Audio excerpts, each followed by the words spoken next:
Hello, welcome back to Neverything, a podcast about nothing and everything. I'm your host, Steven, and fortunately, I got a guest today. A very special guest, actually, someone that's really close to me.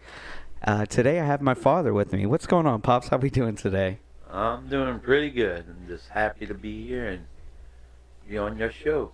Well, thank you for joining me. It was a pretty crazy week we had so far, right? Oh yeah, we had rain, and now we got ice cubes outside, and it's driving me nuts. It's driving me pretty nuts too with work and everything. I would say it has not been fun so far, but I would say there's some people that probably deal with way more colder inclements and stuff up north, right? Well, a lot of my family's up there, so I'm pretty sure they dealing with some very cold weather. See, this is why I added you on today, because we're going to learn a lot about just family and myself and yourself and everything all together. I think I added you on today just because I think you're a very interesting person. You have some very interesting stories that you brought around for years of my life that my friends even talk about still. So I guess we should get started with this. So how about we start off about what's been happening in the last couple weeks with you and where you've been and how have you come back home? Well, I've been in the hospital and I was touch and go for 2 weeks. And it was very edgy there, you know. Doctors told your mother that I wasn't going to make it. That's pretty crazy. I mean, even for me to hear, because, like, I am your only son, and for a lot of sons out there that just are their own and just have their own fathers that might possibly be on the edge of, like, death, which is a very scary thing to talk about, but this is why we're here. It's a thing for me that I felt like when you were gone that I needed to step up a lot of things in my life, for sure. Yes, but you know how I always said, if you're fearing death, you're fearing life. That's very true. And, you know, you can't let death overrule your life. You got to get out there and live it. Live it to the day you take your last breath. You know, because there's none after this. I mean, that's a very interesting way to look after, with life and afterlife and things like that. I would say that I was somebody that was, you even know, very severely depressed and dealt with a lot of depression and was so quick to get there. I'm glad that I worked a lot on it and definitely had different faucets to go through, maybe therapy and even personal journey to still be here today. Well, I was there when you went through a lot of it. You know, I jumped your butt.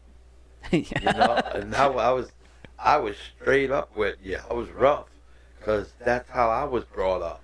Yeah. You know, you pick yourself up, you dust yourself off, you forget about the rain and the cold of yesterday, and worry about the sunshine of today.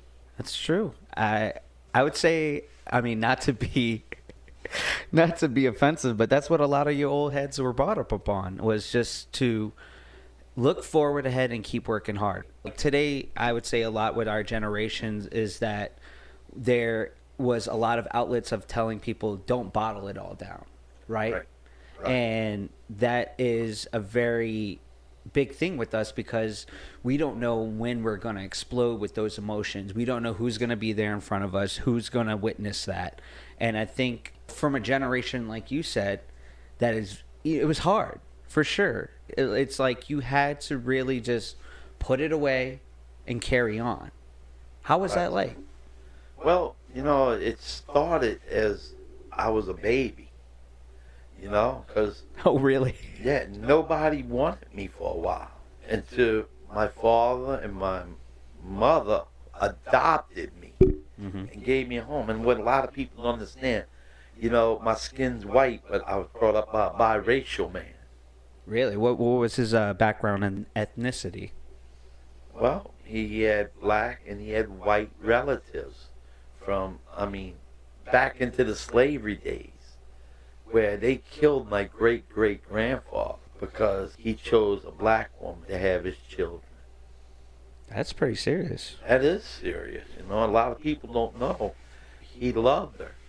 And he loved her so much, it took his life. That happens. I mean, You that's know? that's sometimes the consequences of love. In general, I mean, one of the biggest stories is Romeo and Juliet.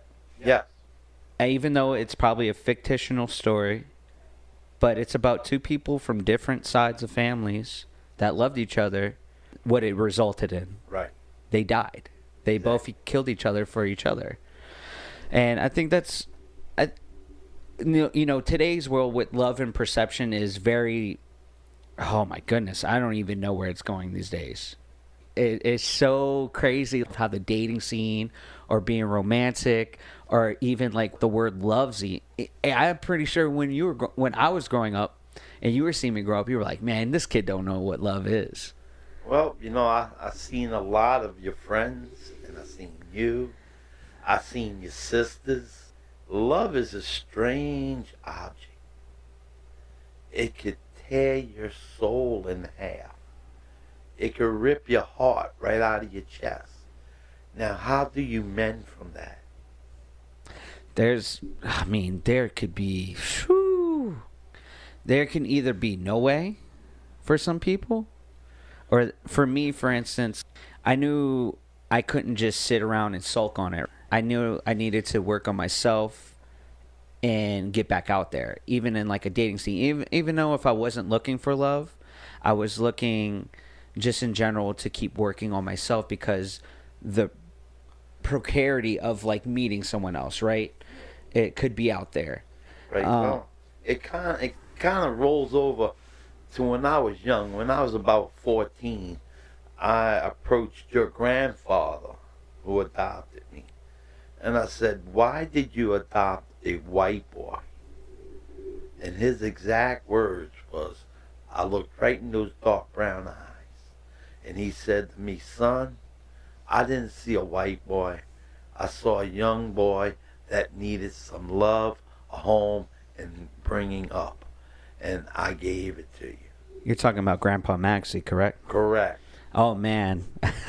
From what the stories I hear about from you, just a general man, like probably the definition of what a man's supposed to be in today. Like maybe not today's world, but definitely back in the day.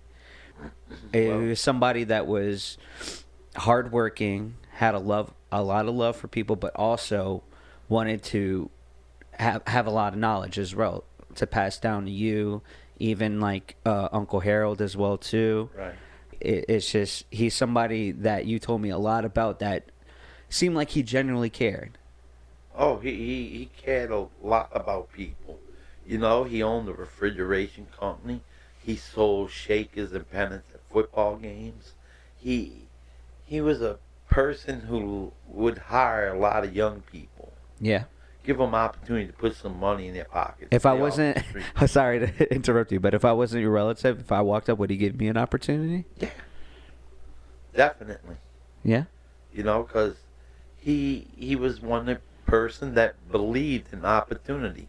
He told me a story one time about when he was young. He was called the little N-word. Oh, well, I mean, excuse my audience. We're not going to get too much into this. I'm sorry. We're not trying to get canceled on the second episode. No. This is just very real stories from my perspective of my father. And so I really do apologize to the people that are very, keen on this and very into it on it, right? It's just, it was a very... It was a very rude time. Yes. So they thought he wouldn't have come to nothing. He was telling me when white boys through the newspapers, they get 25 15 cents a week. When he threw the papers, he got 7. But he says he was happy with what he had, but he wasn't determined to let that ruin his life. So he studied hard. He went to Warren Easton High School in New Orleans.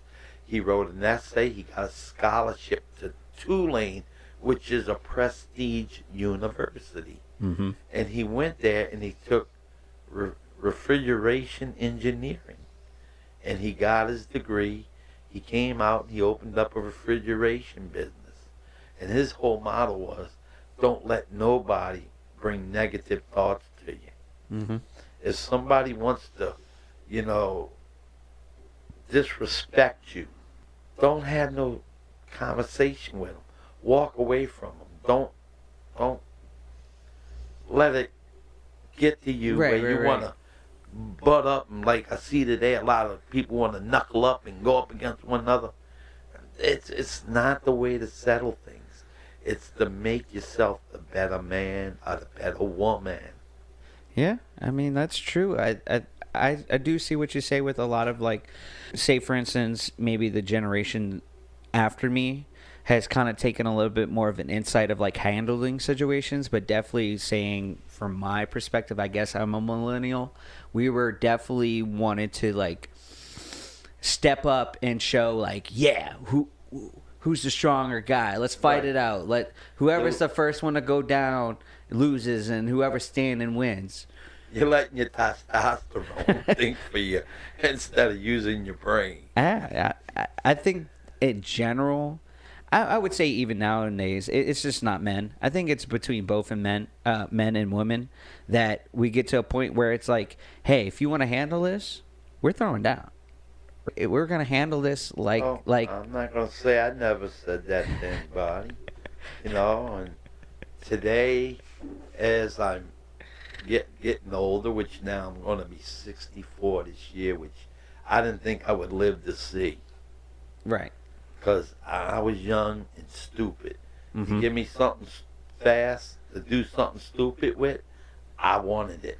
That's what I talked about in my last podcast. Like, even when I was young, in my early 20s, just like how incredibly stupid and just how I wanted, right? I just wanted to be like the dude. I guess that's like the perspective of like being in your own mind, right? Is like I'm head honcho. Like I am that guy that nobody, excuse my language, but nobody wants to fuck with. Yeah, but you can't really have that persona set in your head.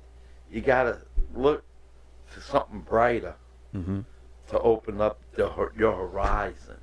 We could all reflect the violence which we see today, which to me it really hurts me when I see young people on TikTok or on X or even YouTube want to put videos up of kids fighting in a classroom, because all that does is stir the pot, and the more you stir the pot, the bigger the stink is it's going to come out.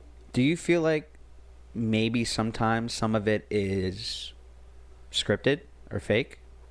I think a lot of it is, but then it's like slap fighting with your friend. Mm-hmm. Then what happens? He accidentally slaps the pop Yeah. out, and you turn get mad. around, and now y'all really at it. Yeah, you're really throwing hands. And then y'all look at one another going, what did we just do? I feel, especially you were a little bit before, I would say late 70s, 80s, when technology was starting to reach that peak, when everyone was kind of excited to see what we can manage, say, for instance, what we see today with cell phones, computers, even AI at this point, is that everything's so instant to us. When back in the day, you just had instant grits. Yeah, instant grits, which I tell you what, I had instant red beans. Ooh. Because we lost my mother when we were young. Oh, man. And my father would make a big pot of red beans. Now, you got to think, this is before the microwave era. Y'all didn't have microwaves back in the day? No, when did we had- microwaves come out? What, 70s? Probably No, it had to be 80s. 60s. I don't know, but we didn't have one. And I would call my dad at his office and go, what you want? And I said, Dad, I'm hungry. And I would hope he'd tell me, look, well, take $5 out that money on the cabinet, go get you something at Bud's Brawl or something.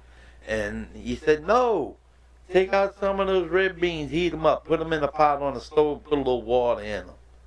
That'll hold you over till I get home. So today, as you know, I don't eat red beans. Mm-hmm. It's very, like, it was all the time.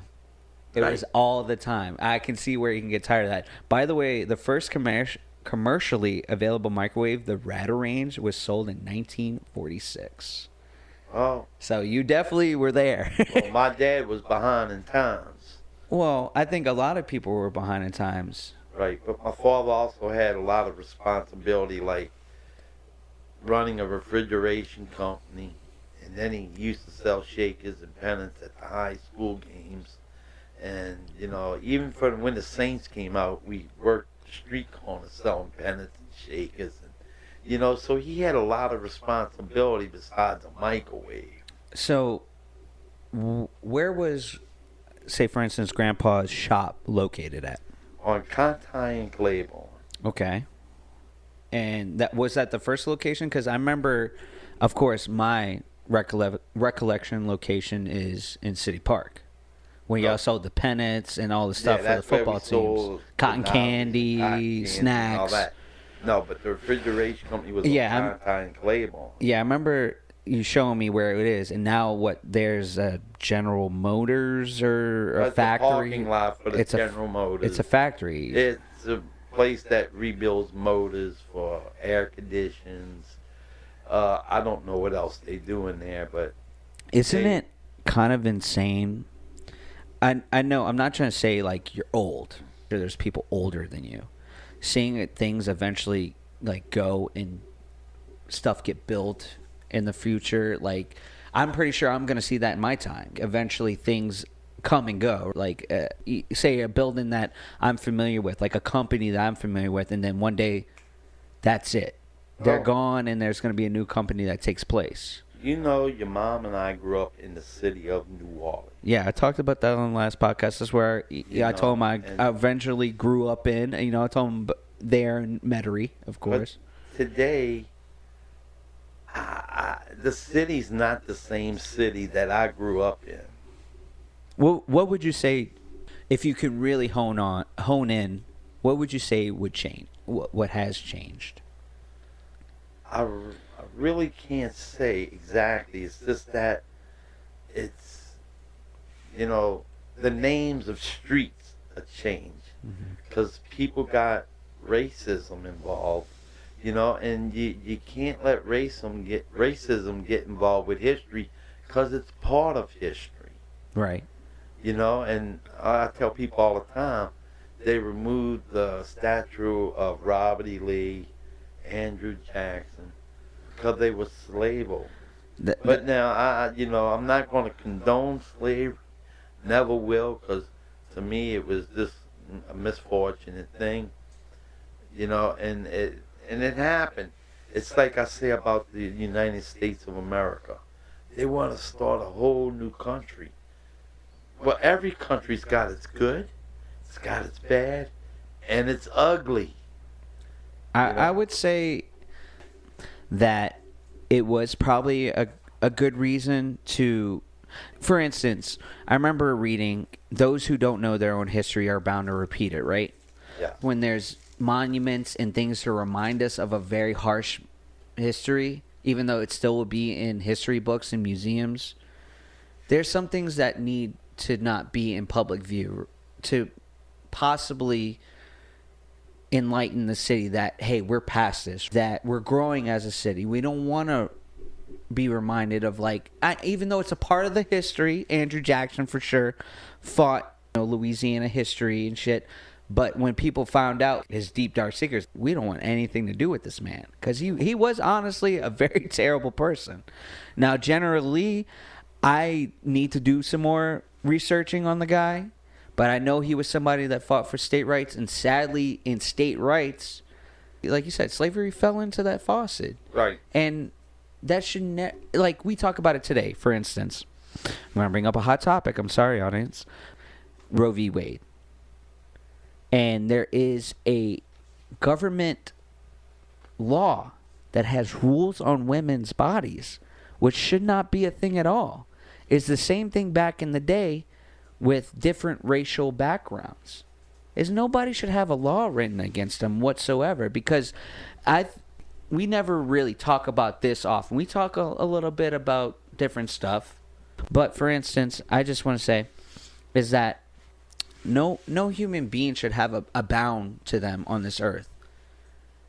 Is that you talk about it too. I grew up around you, and you were very big on religion, but we're gonna get a little bit into it. I'm sorry. Is that God gave everybody one free will, and sadly, that gave more people in power more to say about people that were lower than them. And we talked about this earlier too at lunch today. Yeah, well, I just wanted to say one thing. You know, they solved this issue back before Christ. And I just gotta mention this Mm-hmm. because they wanted Mount Babel. Like, wait, one more time? Mount Babel? Yeah, you look it up. It's in the Bible. And they were up there. All these men we all spoke the same language back along. And they were all arguing about who was more righteous. Who did God represent? Pick one of them to represent. So they decided to ask God, who are you? And I mean, they were going to argue with God. They were screaming off the mountaintop, who are you?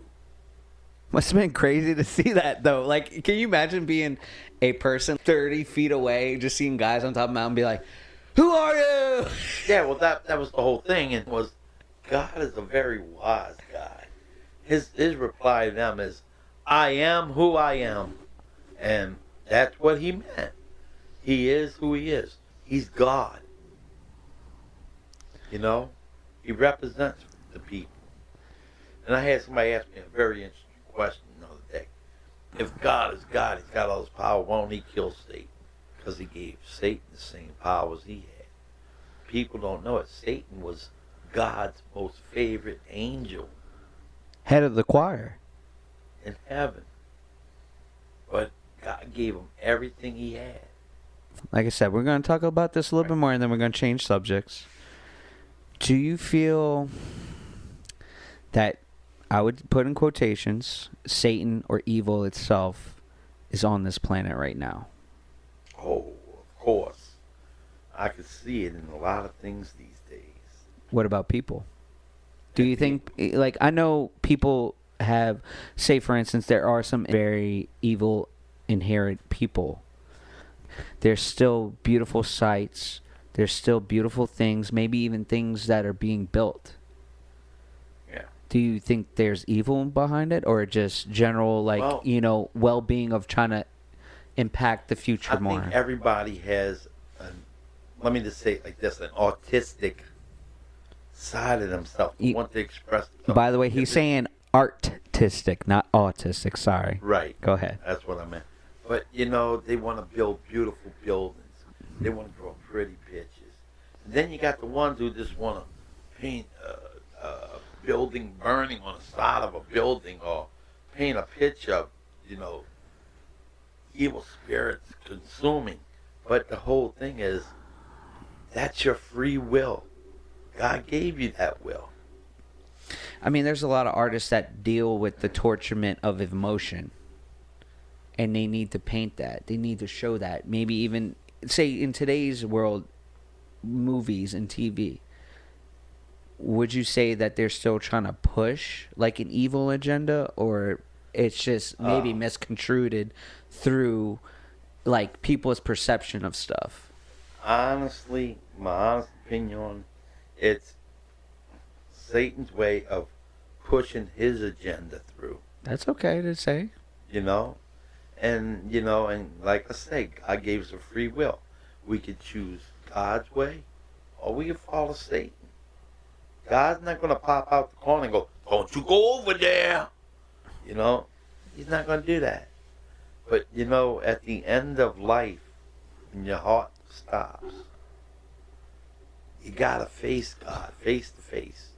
And there's questions you got to answer. And there's nobody going to be around you that's going to answer them questions for you.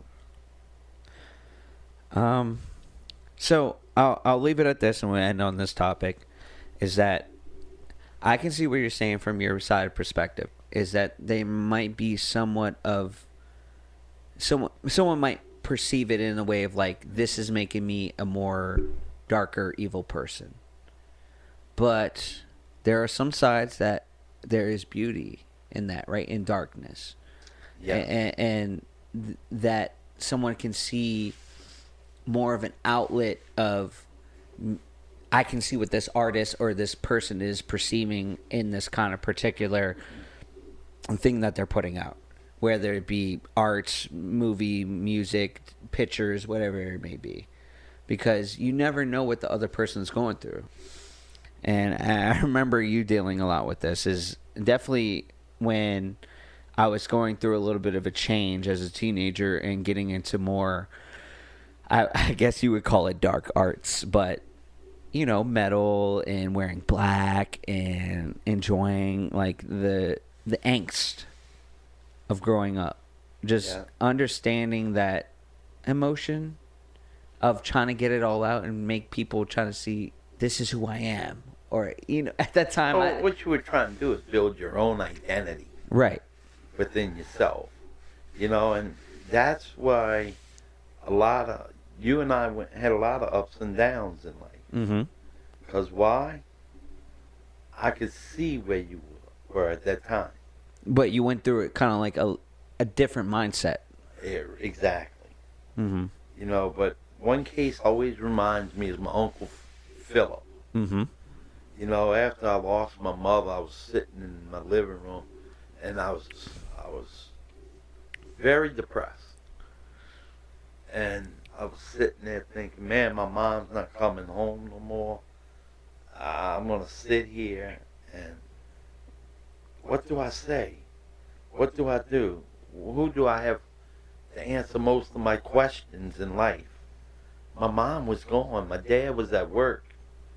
My Uncle Philip came over there, and I was shocked. The front door opened up, and he walked in and goes, "What you doing, boy?" I said, "Nothing. I'm sitting on a sofa." And he looked at me and said, "Get off your ass, get in the car, and come to work with me." Do you think that was like a lot of, I would guess I would say, outlets for people your age around that time? Was just like, hey, get off your feet, let's go to work, let's go do something for today. Like maybe it's a little bit more, I guess, changed up today. Say, for instance, for me, when I was going through a little bit of a depression, I had friends come in and go, hey, not let's go to work, but hey, let's get you out of the house. Right. Let's go do something to get you out of this funk. But what did work help with that? Well, my Uncle Philip told me empty hands leaves a blank mind. Ooh, I like that. I like that. Empty hands leave a blank mind. That's right. That is, dude, that is so deep. I got in a thing called the station wagon. Right, yeah. Was like truck. I think a lot of people understand what a station wagon is today. And I went on a call with him from my dad's refrigeration company. And we got out the car. I'm like, I don't even know what I'm doing here. Mm-hmm. And he looked at me and said, "Boy, grab that toolbox." Can I ask, how old were you? 13, 14. My goodness, young. Yeah.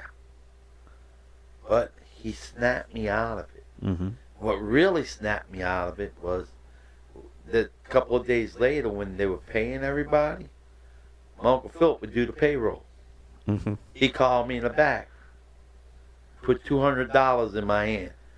The funk went away. I was the richest kid in my neighborhood. At 13 years old, $200. $200. Ooh, dude.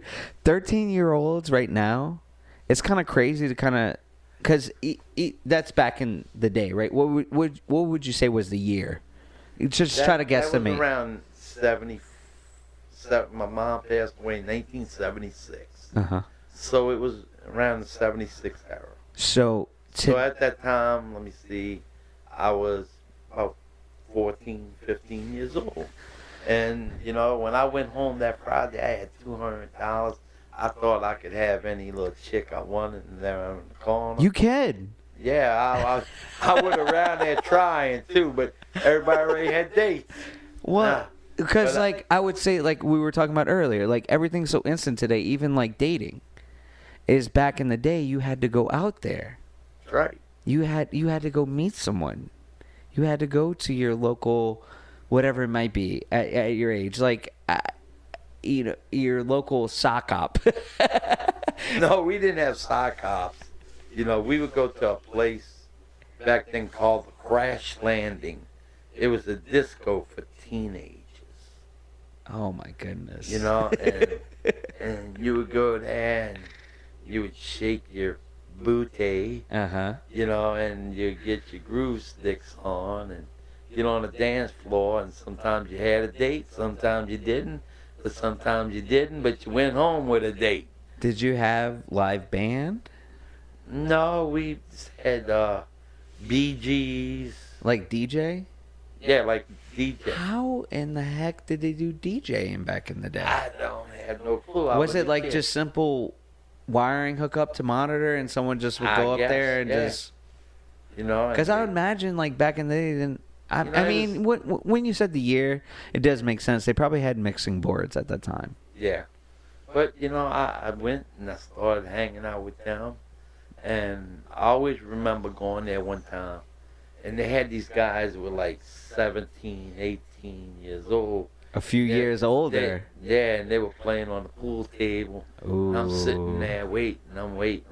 And, it come my turn to play, and I got up, put my money in there. And one of the guys told me to step back. And me with my little cocky mouth said, I'll tell you what. You want to step back, see me outside. And I thought I was putting on the front. Then I realized what I did. And I went and got one of my friends. And he looked at me and goes, no, I'm not going outside with you, stupid. And I'll never forget. So I got on the phone and I called your Uncle Harold. Uh-huh. I told, man, I just messed up. I got some words with these guys, 17, 18, maybe 20 years old. Oh, and my they want goodness. me to meet them outside. He goes, well, I'll tell you what. He goes, go get you something to drink.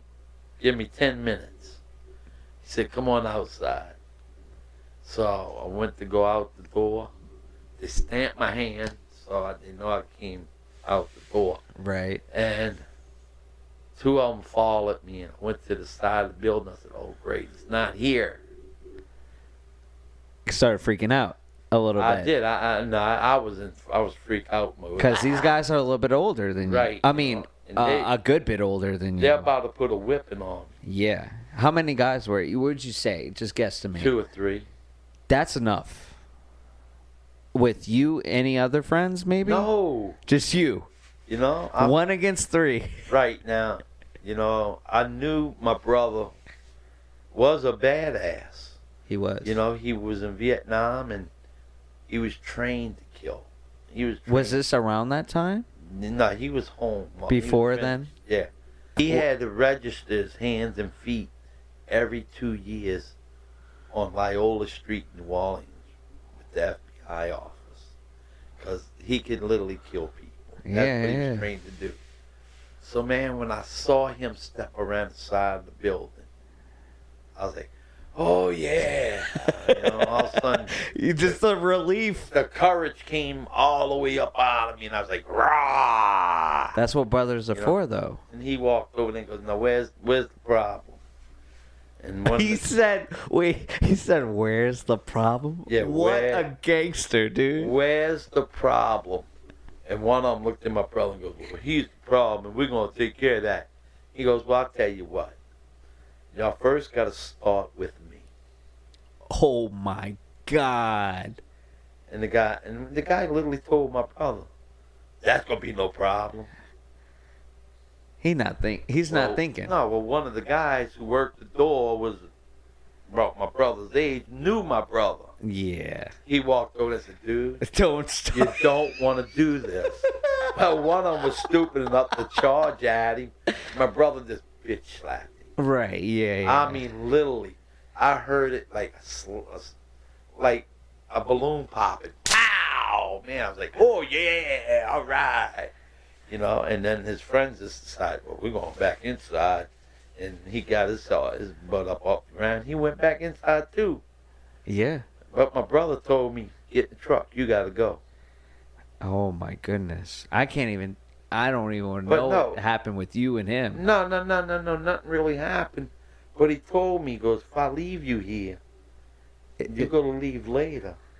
They're going to corner you off. They're going to throw you an ass whip. Yeah. You know?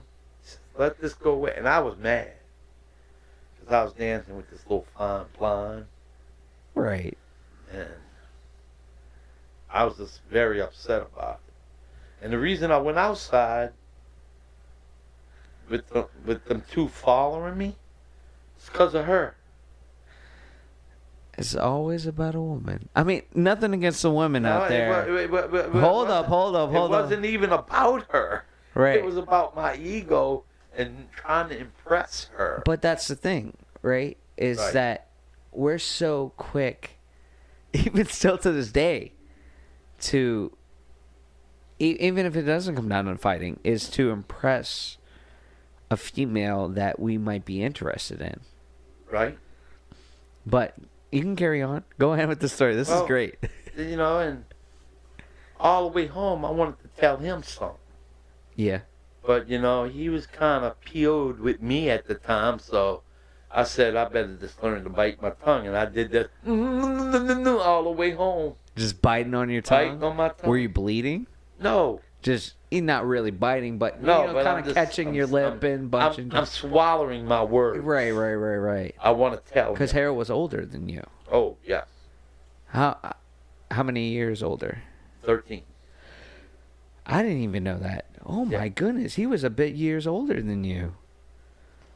Right. So, New Orleans. Was that majority of your life, you would say? No. What would you say, for instance, how many years up north did you spend? Just a couple. Okay, and how many years in New Orleans? Oh. So a good majority. 61 years. 61 years? Yeah, I'm a New Orleanian. Right. I was born up Well, in that's what Rhode I'm Island. saying. Like, New Orleans has most of the years on you. That's right. Like you said, New Orleans now has a little bit... You feel like it's lost its grasp. I feel like a lot of people would say that this is always a reoccurring theme. That they don't have a person that isn't corrupted or isn't, like, drawn through the idea of power. Well, it's always been like that. You know... Even with Louisiana? I came up with my adopted mother. Yeah. She come from the mafia family. Okay. So back in, I would say, as long as my dad has told me, Gambinos and who else? There was another family. The Cusamanos. Cusamano family ran the city of New Orleans. Oh, yeah. All outlets. Well, you know, when they ask for a favor, it's best to have granted them that favor. That's kind of, it's a little bit scary, but very, like, let me tell you. Even for instance, like, hearing about this kind of gets me a little excited, even though it's scary. Because, like, I think a lot of people they'll go back through history, right? And they'll see, like, mafia families. And kind of get that excitement, like, ooh, I can do this job. But when you're in the family and you mess up, say maybe not the first time, not the second time, third time, though, where are you going? Well, you could take a ride in the pine box. But, it happened to me. Really? Is this years later or is around the same age? I decided I wanted to make some good money. Right. And they would tell me, well, you walk the Cater Street and you collect from the pimps. If none of them pay you tonight, you come back and you tell us. We're going to send... I'm not going to mention all the names. Right. We don't have to mention any names here or anything like that. We're going to go take care of this issue. So, would you say that was a big thing? What year was this? You would say around the same time or maybe a little bit later? It was around 79, 80. Okay, so would you say this was a big profession back in the day? Like around Not 79? a profession, it was a crime. It was a crime, but it was a profession. Right. You could still make money off of it, right? Right. It was a profession. For instance, this is what really quickly happened to me. I got pretty good with it. Yeah. Where they would bring me in on Wednesdays, Thursdays, Fridays, and Saturdays. That was the big night of the prostitution. You know, so I would stand there and walk down the streets, walk down the alleyways, and they see me coming. They try to run and duck and dodge, but I knew all the ins and outs. I would corner them off, and they had to give me some money. Was it just you alone? Oh, no, I had 2 other people with me. So we're not going to talk about the people who were with you, but No. older, younger, bigger, No. smaller? They were about my age. They breed you together. Yeah. So, you know, I would collect all the money. I bring it to the back of the bar. What bar? Can we at least say that? No, I'm not going to say that. Is it even in a thing? Let me ask this. It's not even there no more. It's not there no I don't more. wanna Okay, even bring that's it up. enough. That's enough. You know, so I went back there and I would give them the money. They would count $200-$300 for that one night. Jeez, I'm peace. Put it in my hand, and I'd go home. So people saw me doing this and the money I was making, and somebody went in there and told them that I was out collecting money on a night that I wasn't. And the next day when I walked in there and they said, "Come here." I said, "What's going on?" They said, "Where's the money you collected last night?" I said, "I didn't collect no money last night." Now you gotta think about it, I'm talking to one of my uncles. I think I know who. I said, "Okay, well this is what we're gonna do. Out of respect for your uncle, see that front door?" He said, "You're gonna walk out that door and you're never gonna walk back in it. 'Cause if you walk back in it, you're not leaving." So I was so upset. I got on the bus. I went home. I got home about 2:30. I walked in and I was upset because I lost my job. And I used to carry a little 32 stub nose. I was so disgusted and destroyed. I felt like poo-poo on a stick. Real quick, 32 snub nose. What is that? It's a gun. Okay, what kind of gun? Revolver? Revolver. Okay.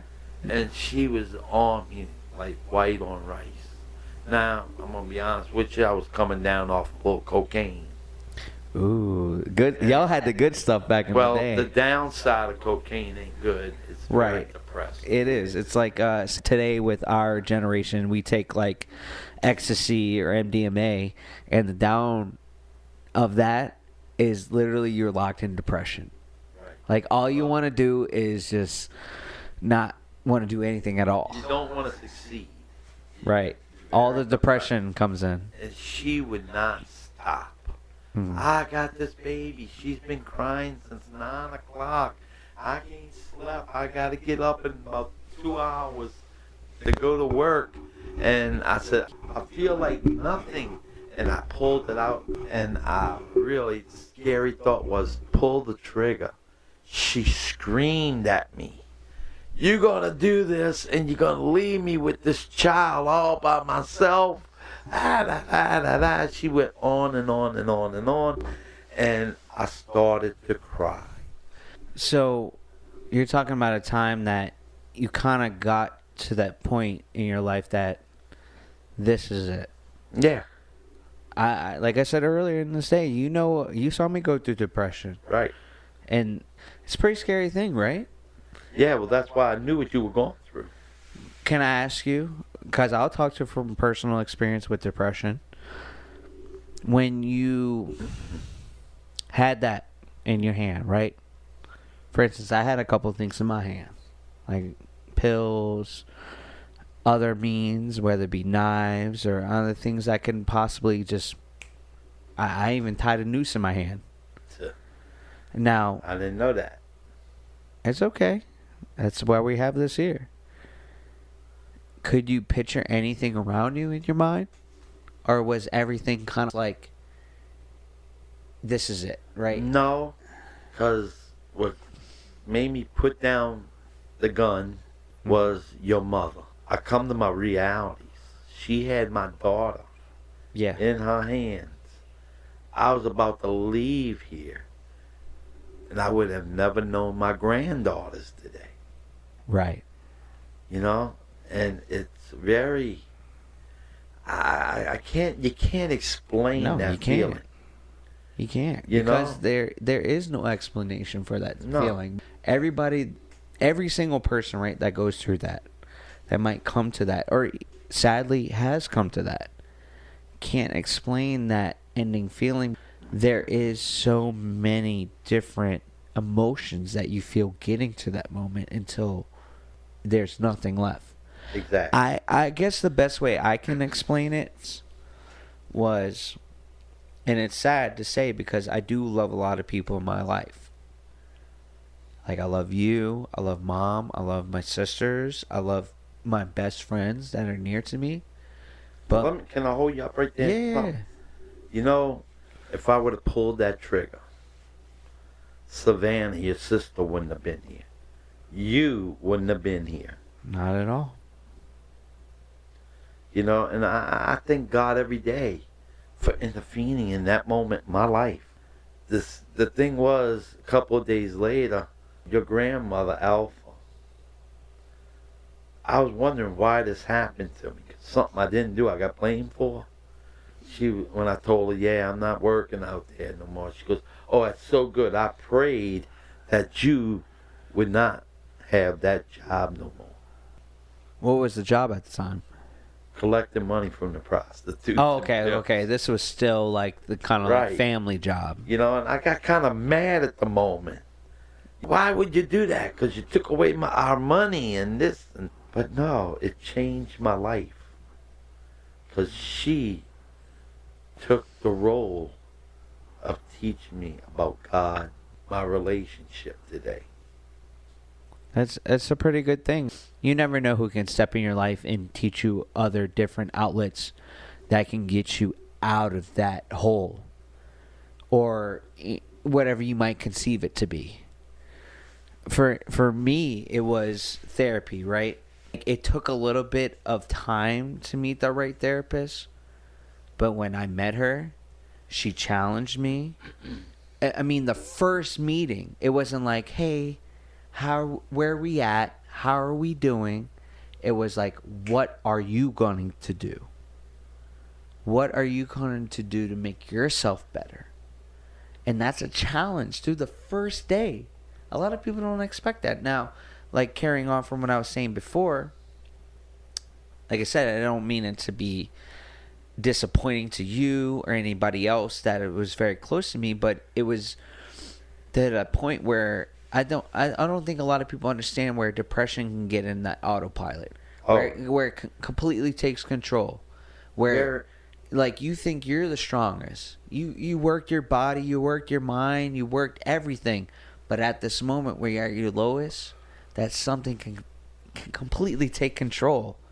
It's insane, right? I know. I sat in that seat, and you know, it's kind of scary when everything kind of like envelops your sight or your sound, your smell, your taste. Like, you feel like everything's almost numb, and to where, like I said, it's sad that for me, I tried to look past that, where I thought the people's closest to me can get me out of that.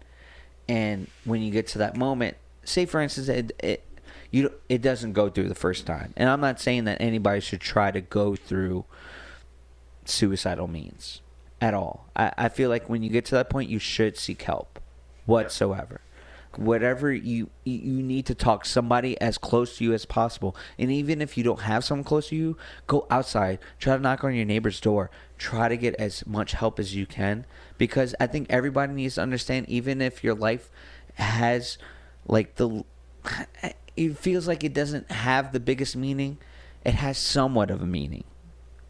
You said you stopped, and then Savannah, my middle sister, and then me, the youngest, yes, I'm the baby, were born. And then you grew up and saw even my nieces grow up, and oh my gosh, dude, isn't it insane? it's crazy. I look at them today, I say, damn, I got a 15, 16-year-old dude. I said, where's the stop? I look at them, and it's not because they're my granddaughters. They're so talented. They so smart. How they got so smart? Because their grandpa's a Dude, kind of a Pauline's very smart. yes. That's well, why. You know, she homeschooled them a Yeah, lot. yeah. But she even helped me with stuff. That's what I'm saying. Like, but you got to think a little bit along the way that you and mom, maybe a little bit, even though she doesn't want to probably, You know, profess to that. you know how they say opposites attract. Yes. Well, that was perfectly for you, your mom, and I. Right. I met her in the barroom. Yeah, well, I wanted to talk about this actually. You know, and I didn't want to, I didn't want to hit on her. I wanted this little blonde she had with her. In a little Do you group. remember her friend's name? No, I don't. Okay. But and then I said, well, I look like the fool, the blonde. Really, all my friends back by the pool table were laughing at me. Was like I guess I want to ask, like, was the blonde head a thing for y'all back in the day? Well, it was mine. Well, I was always in the why? blonde, blue eyes. Why? Was there a specific like actress or No, a model at the no. time? No, it was like I just love looking into the blue eyes. And the funny thing is, your mama's got brown eyes, brown hair, totally opposite than what I was looking for. But she came walking through, and I said, man, I gotta recover from this. I gotta. So I said, hey, baby, what's going on? Well, she ignored me. All my friends thought it was funny. She went in the I think it's restroom, funny. and I'm looking around like, man, I really feel like a jackass. Well, A friend of mine, John, was with one of the women with her group. So I walked over there. I knew John for a while, and John happened to introduce me to everybody in the group, and come to find out the blonde was married. You know, so I like didn't, married or engaged? married. No, married. Oh my goodness. So I said, well, I gotta try to do something. So I started talking with your mother, and we set up a date, and we went and saw, what was it? Nighthawks? Nighthawks, yeah, with Sylvester Stallone. And we came back home. I didn't have a car back then, so she drove. And, but I was still the stud. Do you remember what kind of car she drove? Matter of fact, yes, I do. It was a little Pinto. older people will get what you're talking about. So anyway, in the Pinto, we went home. I said, well, why don't you come in and meet my father? 'Cause I love my father. Right. And she came in. We walked up on the porch, and he was sitting in his recliner right in the living room. And when we walked in, he sat up and said, oh, hi. He introduced himself, and I tried to introduce what I could, but he already done took the floor. Yeah. And he had conversation with her, and he started telling me, go get her a Coke. And she goes, oh, I don't want a Coke. I got to ready to go. I got to work in the morning. And he goes, oh, it was nice talking with you, nice meeting you. I hope to see you again, and all this. I walked out to the car, and I gave up heck. Goodbye, and we went our ways that night. I watched the drive off, just shook my head, and I walked inside, and he looked at me and goes, that's a keeper. That is a keeper. I said, what you mean, it's a keeper? He goes, the only girl you ever brought home and had common sense and a brain to hold a conversation. I said, well, all right. And I asked on another date, and we went to another date, and got serious. Yeah, it got serious, and I gave her an engagement ring. And wow. How long was that into dating? about a year. Okay, so like pretty appropriate time. I didn't want to fumble the ball.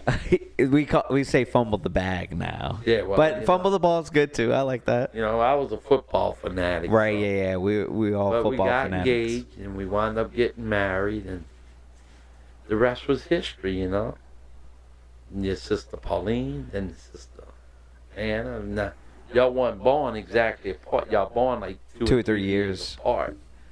And I was glad you were last born, because if you'd been the first, I would have got nipped. Yeah. I'm a handful. I'm maybe two handfuls. Well, the whole thing was I gave you your name of Steven. Yes. And everybody wanted me to name you Wayne Jr. And I said no. Why? I want him to grow up to build his own character, his own personality. I don't want him to live around and go, oh my God, that's Wayne's son or that's Junior. Right. And I remember looking up my name for the first time, and I was like, oh my goodness, I like this name. It means the victorious one, the crowned one. Why is it like named after that? I honestly, I didn't look that deep and far into it. Maybe just because a lot of the historical. Well, we got about a minute left. I'm on. No, we got about almost maybe 30 minutes left if you want to really keep on talking. Well, the whole thing is I got to get up in the morning. I know. My dad's old. Everyone's sorry to tell you that, but he is. 4:30 in the morning, I'm up. Right. But now the whole thing is, I named you after Stephen in the Bible. Mm-hmm. Stephen was a very brave young man. Back then, when Jesus was roaming the world and they crucified him, and he stood up and was still mentioning the name of Jesus at the time. And they called him off. They told him, you'll deny that name or we're going to stone you. He goes, I can't deny what I have seen. Yeah. So they decided to kill him, and they started throwing rocks at him. Before he died, he said something. My God, how beautiful. Jesus opened the gates of heaven. He saw heaven before he departed the earth. And that's why I named you Stephen, to have that loyalty. Mm-hmm. Because like I said, without loyalty in your life, what is there? You're living a dead life anyway. And you know what I say about life? If you're fearing death, you're not living. It's kind of crazy because I recently I watched a show, Cheese and Pete's, that guy says, man, I have so many guys come up to me and they're like, hey, can I work for you? Can I work for you? Looking for the money. He goes, it's rare that I have anybody that is loyal to me. And it's kind of crazy, like what we talked about earlier in this podcast and everything with family and possible job ties and things like that. That's what it comes down to with a lot of people, I guess. Still, even to this day, even a very fast generation where we have everything instant to us, is that there is still that bit of loyalty, what may or may not be. And it's an interesting quality between human beings, because I think somewhere along the lines we had to learn that, right, as people, is that we had to trust our neighbor, and that we had to go out of the box and out of our way to show somebody, hey, if I begin to falter, can you be there for me? Well, I'm going to tell you something right now, and you asked me not to go deep into kind of a religious thing, but we're going to try not to, because a lot of people have the suicide thoughts. They look at the church and they think automatic death. Let me tell you something. If that church don't suit you, you got plenty to choose from. God will direct you to your point. Now, people say, why should I go? All I hear is a preacher preaching and preaching and preaching. It's not about the preaching. It's about building relationships with other people in the church. You will eventually meet somebody who's going through that same exact thing you went through. You'll be able to open up to somebody and talk to somebody. Like at the church I go to, Resurrection Life, as a guy, Todd Goodman at our church. I met him. He's into this. Yeah. He's in audios, all that kind of stuff. He's heavy into all kinds of production stuff. And, and you listen to him preach sometimes, but he's not preaching from the Bible. He's going to just put a scripture or two up there, and he's going to lead you into some message. And our Pastor Allen, I'm going to tell you, he's phenomenal. He'll look at you, and he's got the script he's reading from, and people look at him like, oh, really? And he'll tell you, Don't get mad with the messenger. Right. Don't shoot the messenger. Don't shoot the messenger. I'm just delivering it.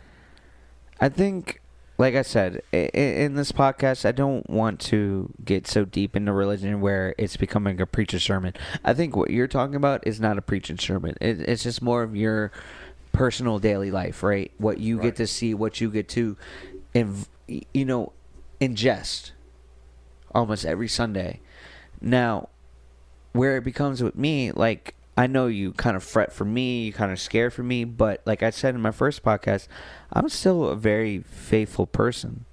I still believe in myself. I believe in the people around me, because if there is nothing for you to believe in, then, like you said, what is there to keep going about if you have no fuel for tomorrow or for the hour ahead, for the minute ahead, for the second ahead? It's a very interesting thing that got implemented in our lives with religion.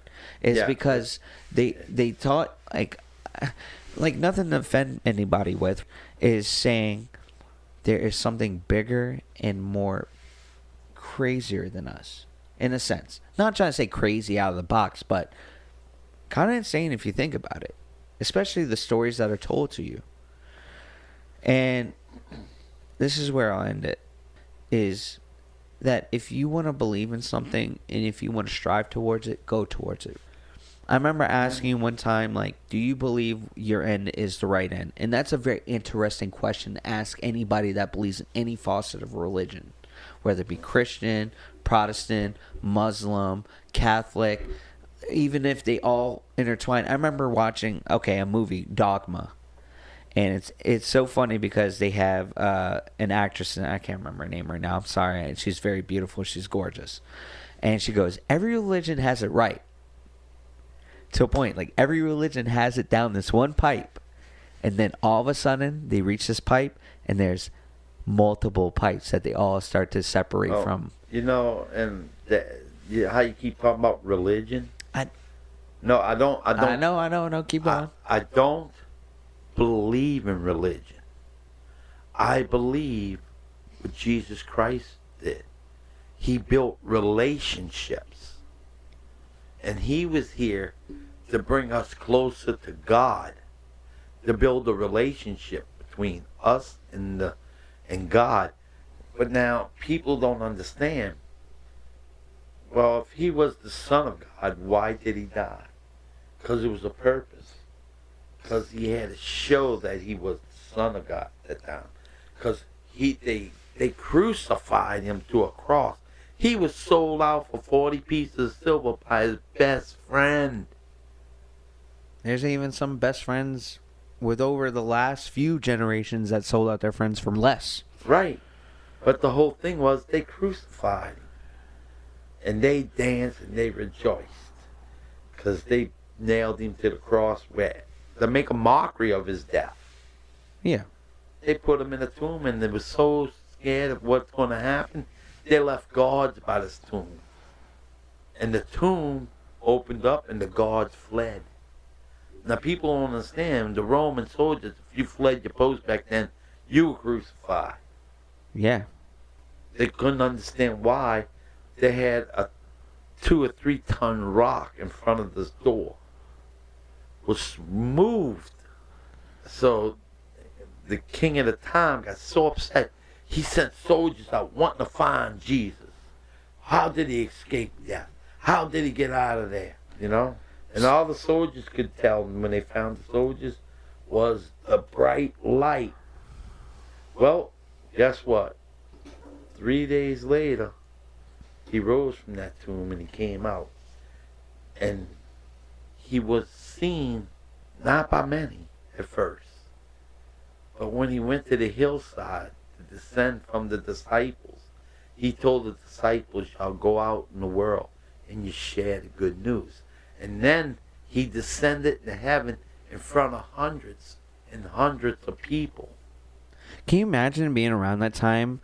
And I mean, we don't really know, right? We have something as spectacular as a book as that to give us the insight of possibly what happened. But how insane would it be? Like, I'm not going to try to draw you away or make you upset by this, but like, we're going to talk about what we saw early, like what we talked about earlier with social media and how things are scripted Right. and how things might be perceived how we are. Could it possibly been a thing back in the day as well? Like, maybe, for instance, some stories could have been speculated a lot bigger than then, or maybe someone could have been pretending to be a person, right? No, not when that many people have witnessed you descend into the heavens. But that, Think this is back before airplanes and all that. I get that, but like, say for instance, someone makes a video, right? Like, I can't remember it. I think it was like from a show that it was about a musician and he faked his death. Like, but there was a video of his tour bus in flames, blown up and everything, and he comes back a few days later and releases a new album, and millions of people see that. He just shows up in the middle of a town square, boom, takes off the hood, it's him. Everybody's like, hey, it's you, it's you, it's you. You see what I'm saying? Like, I see what you're saying. It could be in the same line. No, I'm not going to say, like, I'm downing that the fact that this could have been the same person. It could have been, like, you know, for instance, from the story, they're like, the holes were in the hand and all that kind of stuff. But that's the theatrics of it, right? Is to write a great story, is to captivate people. If you really think about it, there's so many books throughout history. I know there's none like that one, because it's crazy. It gets insane how in detail. Honest about the Bible is, you could be reading something before Jesus Christ's birth, Yeah. and then it's just strange after his birth and while he was human. You read back to the old scripture, it done predicted where he was coming from, what he's doing, and where he's going to go. Like I said, there's so many things that could be at hand. We don't know. People are insane. Humans are insane. What we can come up with and what we can perceive and what we can write. There's some people right now, like say with over the last decade, that could have written about stuff that came true today. And what says they're not a prophet? I mean, that's like, weirdly enough, the beauty, but also like almost the decline of our human existence. All right. What's up? I'm going to give you the differences between a prophet and a fake prophet. A fake prophet will tell you things like a musician. A musician or a magician? Magician. Okay. I'm sorry, I stutter on my words. It's okay. And, no, I'm not drinking. No. But the whole thing is, Jesus was not no magician.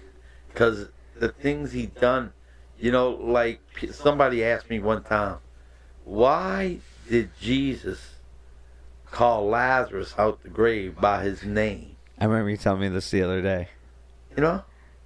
I looked at him, I had to laugh. Because if he would have said, hey, come out of that grave, you would have had 200-300 dead people walking towards you. So Jesus knows you by name. People don't want to believe it, but he knows everybody by name. Even Wing Wong and Ding Dong in other countries. Sorry. But I'm just saying, he knows them by name. Can I ask you? Yes. I know, but it's not too crazy. It's just more of your personal aspect of all this. When was it, or if you can remember what age or what year, that you gotten into faith or religion? I would have to say around 22. Yeah. It was right after your mom and I got married. Okay. So I had a mother-in-law that didn't quit. So was that in the 80s? Yeah. Let me see, we got married. What was that, 82? Okay. I better get this right. It's okay. And trust me, she's not gonna bring this as receipts. And then she brought me to a church. Well, she didn't bring me into the church. She told her pastor about me. Yeah. And we were living in Kenner, Louisiana at the time. What was your profession at the time? Let the people know. Drinking beer and chasing I mean, No, you were married. I was married, but I was working. When you met Mom before I got married, you were wrestling, right? Yes, I was wrestling, and it didn't last. My career wasn't long. Okay. It wasn't great. What was your name? The Booger Man. No. Now, I'm not going to say no names because several of us played the guy. Yes, but you can say your name. It's okay. A grappler, Olympia, superstar. What kind of wrestler were you? A bad one. High flyer, brawler. I was more like a brawler. Okay. Probably, were you a face or a heel? I was both. You played both sides of the card? Yeah, well, it's what you got to do that night. How different is it back in the day than it was today? Well, back then, you would go out there, it was the ring of hard knocks. You would go and the guy would lock up with you and he would tell you, look, I'm going to throw you against the rope and you come off, you better duck. If not, you're going to lose your head. So it was like you had that theatric to it, but there was some still realism. Yeah. Would y'all practice or still improvise on the ring? No, we wouldn't practice. We would talk in the back in the arena sometimes. How long before a match? Oh, an hour. Yeah, because you don't want to do it too late, because if not, you're going to forget what's going on. An hour before I had a guy told me one time, he goes, look, if you mess up and you hit me, I'm going to hurt you. Jeez and Pete's. And his name was Stan the Lariat Hansen. That was his wrestling name? Yeah, he's one of the guys who trained me. And I said, okay, I got you. I'm going to come up. You're going to do this. And he had a thing called the lariat where he had this elbow pad and he'd act like he put a piece of metal or something in it and he'd lasso you with it. And so I came off the ropes. I ducked through it. I came back around. I jumped in and I hit him with a forearm. Boom. He stumbled backwards. And I'll never forget the look in his eyes like, that's your ass. I wanted to leave the ring, but I couldn't. Was he older than you? Yes. Like much older or just a few years? He was years? about 7 years older than me. How old were you at the time? Oh, I was like, what? In 20s? 23. Okay. Yeah, so what happened was I found out what shooting was in wrestling. Yeah, that's when you kind of go lower in the waist area or by the legs or... That's when he comes up and just knocks the crap out of you. I know shitting different. For real. And like, you're laying in the ring and you're trying to roll out to the floor and you're like, what the hell just happened? And, and then you get back in the ring and he told you, now I'm going to do this and you're going to come over, we're going to slam you and it's going to pin you 1, 2, 3. And I was saying, let me just fall down and you pin me 1, 2, 3. Yeah. And we did it and closed it out. And I went in the back and he walked up to me. He says, I told you I was going to hurt you if you did that. Yeah. So, and he said, that's called shooting. And he goes, it won't be the last time it happens to you because you always got some young ass going to want to knock you over. Mm-hmm. But, I ran into a friend of mine, Mr. Wonderful, Paul Orndorff. I think that's a pretty big name to throw out there. I think a lot of old wrestling heads know today. But he came up to me in the back of an arena, and your mom was sitting over on the side. He says, you love that woman? I said, yes, I do. He said, well, get out this business. I said, why? Why would I want to get out? I'm trying to work my way in. He goes, Wayne, there's 365 days in the year, and you're going to be on the road 290 of them. Jeez and Pete's. So if y'all had kids, which he says, I have 2 marriages, I have children, and my marriages didn't last. That was what Paul, right? Right. Yeah. And he goes, not 1, 2. So I'm trying to tell you from experience. Well, about 2, 3 months later, I got hurt, so I decided I want to get out of this. And that was my time. Yeah. Do you feel like, we'll kind of end this up really quickly. You feel like wrestling today reaches the standards it was when it, like around your time, maybe even a little bit before, when it was kind of like starting up or when it kind of started to grow big? wrestling, when I was there, we would get, 1,000, 2,000 people to a house show. Which is like nothing compared Yeah, to it's that. like nothing.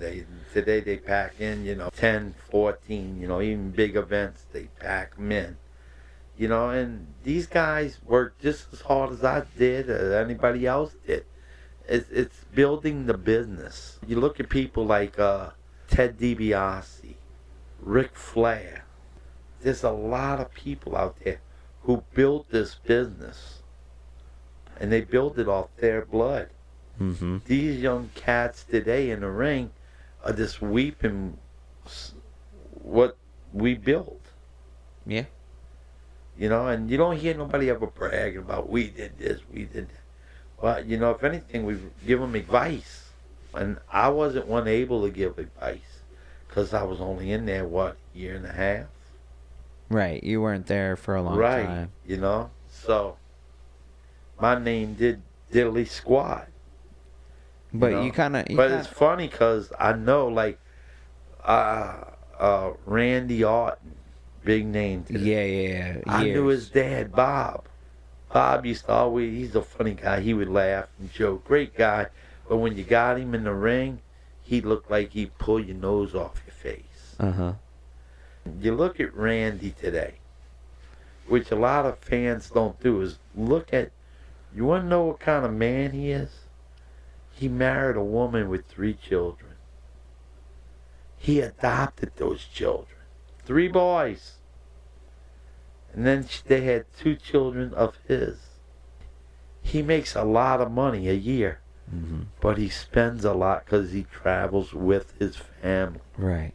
And one of his sons he adopted, I watched the film and I thought it was very fascinating. The boy's got his hair cut real low, just like Randy. He's string bean tall and built just like Randy. You would swear that was his biological son. Randy's teaching him how to do his symbol when he stands in the ring and puts one hand up and does this. He's teaching that young man. Yeah. And that why? It's generational. This young man he adopted when he was young. That's his dad. Yeah. That's like me.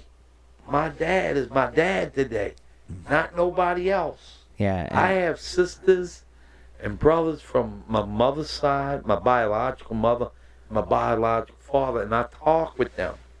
But their dad is not my dad, and their mother's not my mother. Why?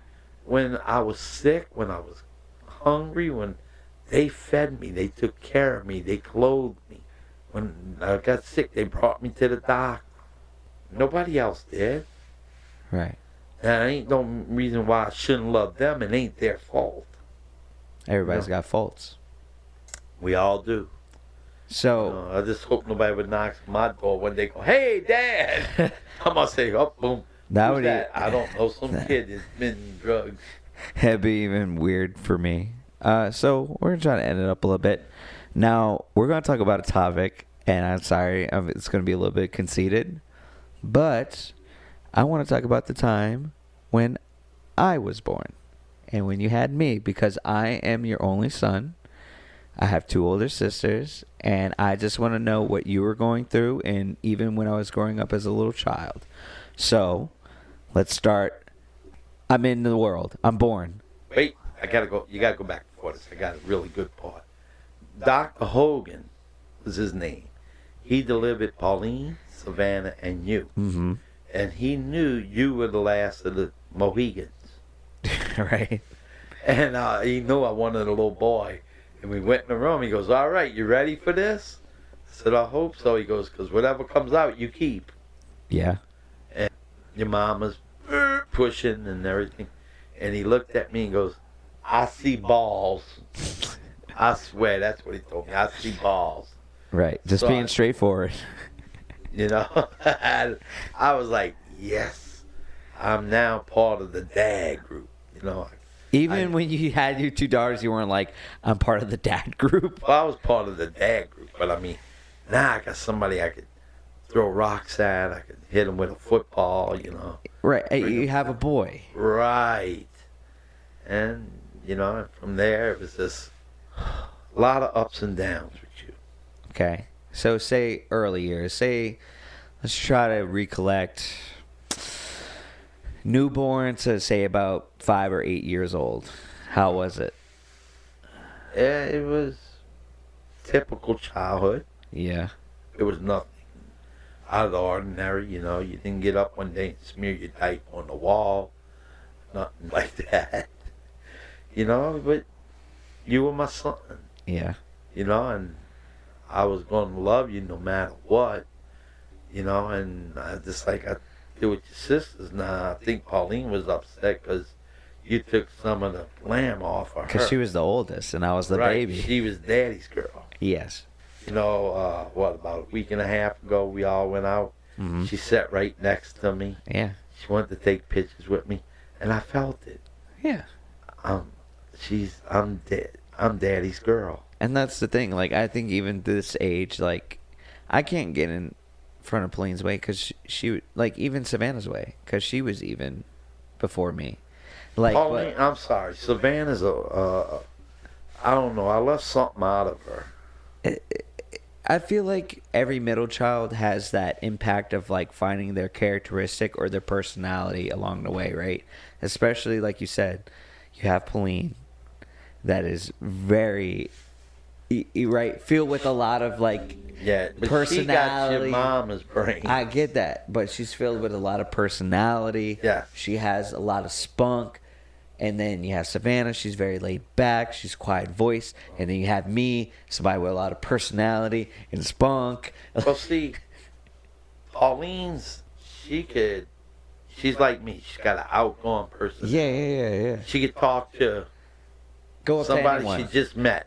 Yeah. You know, she could go to a concert, sit next to a stranger. Hey, how you doing? I'm Pauline. Yeah. You know, and Savannah's the kind.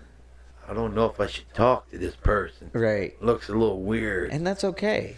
And right. then you're like that too. You can go to a concert, go, hey, how you doing? I'm Steve. High five. Let's go. I definitely am one of those people that, like, anywhere. It could be concert, outdoors, or at just a social event where I'm one of those people that, like, read someone before I get to know them. Because I think that's a very human characteristic with anybody, but I can read someone and want to jump in. Like, I'm like, I see this person, what they're going through, and I want to either get them out of their shell or talk to them very comfortably and be like, hey, it's okay that you're here like this.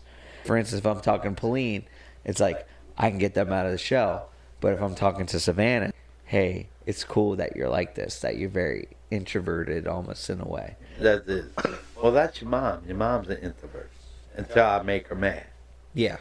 There's something I want to close out with. Yeah. We're going to close out in a little bit. We got a few minutes but left. there's something I want to close. If you feel the need to commit suicide or take your life, please find help. There's many, many, many avenues out there. There's people who care. You know, people who want to see you tomorrow, the day after. They just want to love on you. I definitely want to add to that if you're ever going through a dark time and that you're having a tough understanding of life, definitely with today's world, we were talking about earlier, it's so instant, it's so quick, everything is in your face, every information, every personality, every emotion could be so instant that there are so many outlets, even that someone that you're not thinking of that you can talk to them. It's definitely a big topic, like you said.